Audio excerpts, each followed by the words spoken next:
Preparing for an assistant manager at Bank of America interview?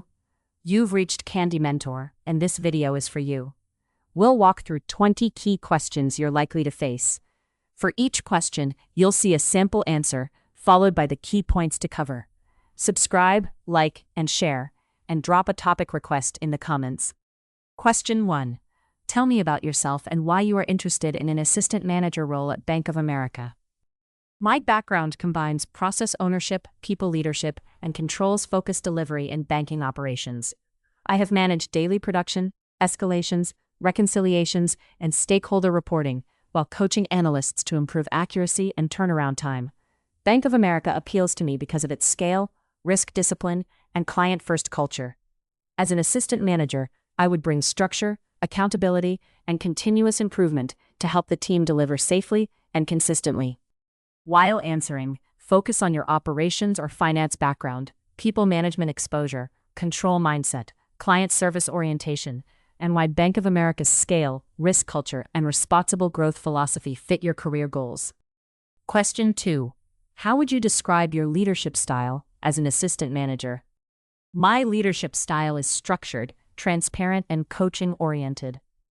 I like to define clear expectations up front, track work through measurable checkpoints, and give feedback early rather than waiting for formal reviews. In banking operations, accuracy and timeliness matter, so I balance support with accountability. If someone struggles, I first understand the root cause, then provide training or process clarity. My goal is a team that feels trusted, but also owns outcomes. Make sure to cover how you set expectations, monitor performance, coach team members, handle accountability, and balance empathy with delivery pressure in a regulated banking environment. Question 3. What does responsible growth mean to you in the context of Bank of America? Responsible growth means expanding business without compromising controls, client trust, or regulatory obligations.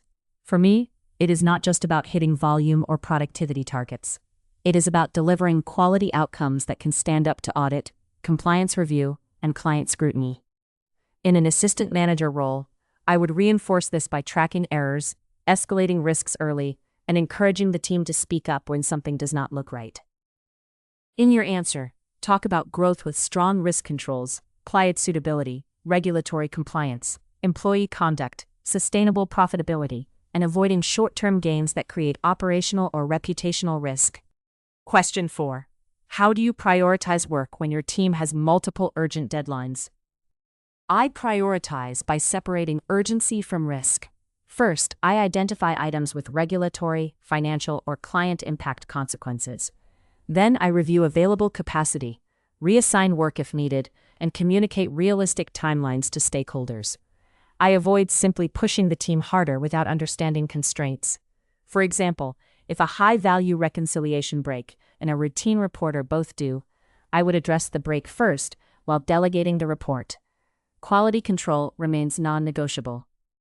Be sure to mention risk-based prioritization, client impact, regulatory deadlines, resource allocation, communication with stakeholders, escalation of bottlenecks, and maintaining quality checks, even under pressure.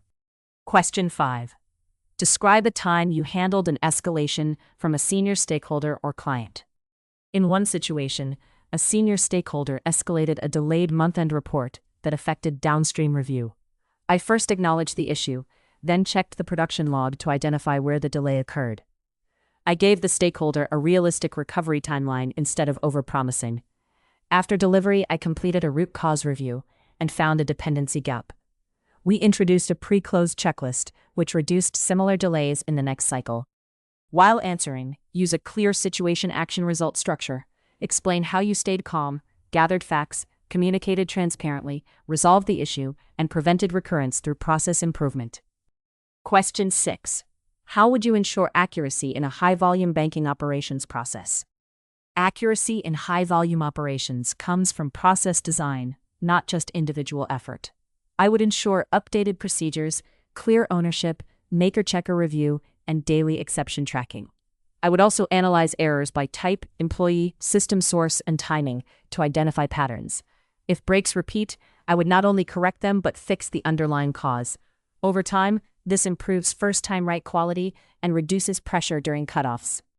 Make sure to cover maker-checker controls, reconciliations, exception reporting, standard operating procedures, sampling, automation opportunities, error trend analysis, and training analysts on recurring quality issues. Question 7. What steps would you take if you discovered a control breach in your process? If I discovered a control breach, I would first contain the issue and stop further processing if needed. Then I would gather facts: what happened, when, who was involved, and whether there was financial, client, or regulatory impact.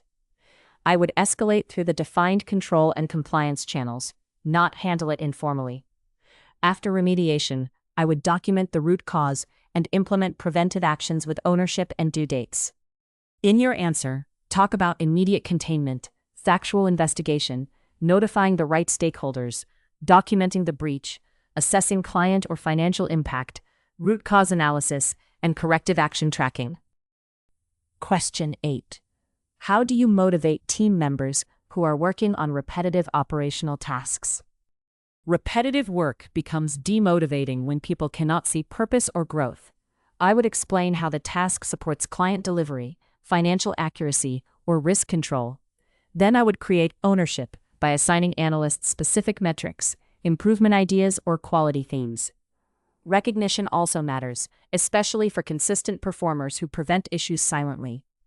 I like using cross-training and small process improvement projects to keep people engaged while building succession depth. Be sure to mention recognition, cross-training, process ownership, performance visibility, career development conversations, rotation opportunities, and helping employees understand the business impact of routine controls. Question 9. How would you handle an underperforming team member? I would start with facts, not assumptions. I would review error rates, productivity, attendance, and feedback from reviewers to understand the performance gap. Then I would have a direct but respectful conversation with the employee, asking what obstacles they are facing. Together, we would agree on measurable improvement targets and support, such as refresher training or closer review. If performance still does not improve, I would document progress and follow the formal process. While answering, focus on diagnosing the performance gap, reviewing data, giving timely feedback, setting measurable improvement goals, offering support, documenting progress, and escalating only when improvement does not happen. Question 10. What key metrics would you track as an assistant manager in a banking operations team? I would track a balanced set of metrics rather than only volume. Key measures include SLA adherence, turnaround time, first-time right accuracy, aged exceptions, reconciliation breaks, escalations, and control breaches. I would also monitor capacity indicators like absenteeism and cross-training coverage. The important part is trend analysis. A one-day spike may be explainable, but recurring errors or aging items signal a process, training, or system issue requiring management action. Make sure to cover productivity, turnaround time, accuracy, aging items, reconciliation breaks, SLA adherence, escalation count, control exceptions, absenteeism, training completion, and trend-based management reporting. Question 11. How do you manage risk in day-to-day operations? Day-to-day risk management starts with discipline around procedures and controls. I would ensure the team follows approved workflows, respects segregation of duties, and escalates exceptions instead of bypassing controls to meet deadlines. I also believe in short risk huddles where recent errors, audit findings, or policy updates are discussed. When employees understand why controls exist, they are more likely to identify issues early and protect the bank. In your answer, talk about proactive risk identification, standard procedures, segregation of duties, escalation discipline, control testing, audit readiness, staff awareness, and creating a speak-up culture. Question 12. Explain a reconciliation break and how you would manage it. A reconciliation break is a mismatch between two records that should agree, such as ledger versus subledger, or bank statement versus internal records. I would first classify the break by value, age, and risk. Then I would investigate source data, timing differences, manual adjustments, or system feeds. High value or aged breaks should be escalated quickly. Once resolved, I would look for recurring causes, because repeat breaks often reveal process weaknesses. Be sure to define a reconciliation break. Explain possible causes such as timing, booking, pricing, or data issues. And describe investigation, aging, escalation, correction, and prevention.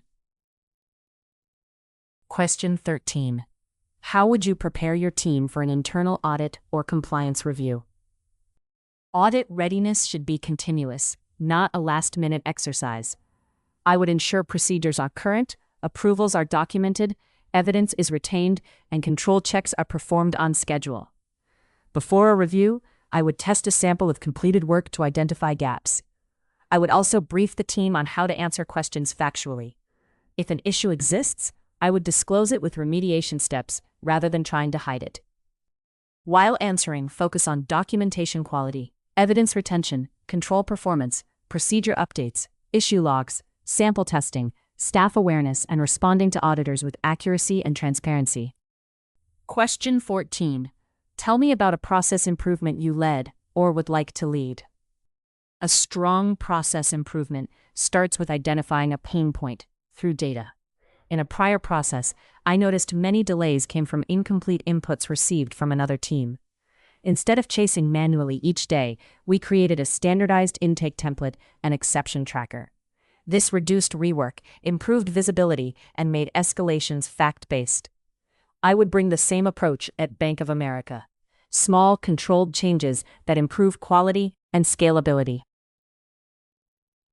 Make sure to use a practical example involving error reduction, automation, standardization, reporting efficiency, control strengthening, or turnaround time improvement with measurable before and after impact. Question 15. How do you handle conflict between two team members? I address conflict early because unresolved tension affects quality and morale. I would first speak to each person separately to understand the facts and emotions involved. Then I would bring the discussion back to work impact, expectations, and professional conduct. If the issue is a misunderstanding, I would help them agree on a practical way forward. If behavior crosses a line, I would document it and involve HR or senior management as appropriate. In your answer, talk about listening separately, focusing on facts and work impact, setting behavioral expectations, encouraging resolution, documenting serious issues, and preventing conflict from affecting delivery. Question 16. What would you do if your manager asked you to deliver a report by end of day, but the data looked incomplete? I would not send a report that creates a false sense of accuracy. First, I would validate whether the data issue is real by checking source files, feeds, and prior day comparisons. If the data remains incomplete, I would inform my manager early, explain the impact, and offer options: a qualified report, a partial view, or a revised timeline. In banking, timely reporting matters, but misleading reporting creates much bigger risk. Be sure to mention data integrity, transparency, validating sources, explaining limitations, escalating early, offering a partial or qualified report, and avoiding misleading stakeholders to meet a deadline. Question 17. How comfortable are you with Excel, reporting tools, and data analysis? I am comfortable using data tools to manage operations, not just create reports. In Excel, I use pivots, lookups, conditional formatting, and basic automation to analyze volumes, aging, errors, and SLA performance.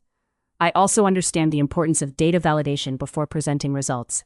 Good reporting should help managers act where risk is increasing, where capacity is tight, and which process issues need attention first.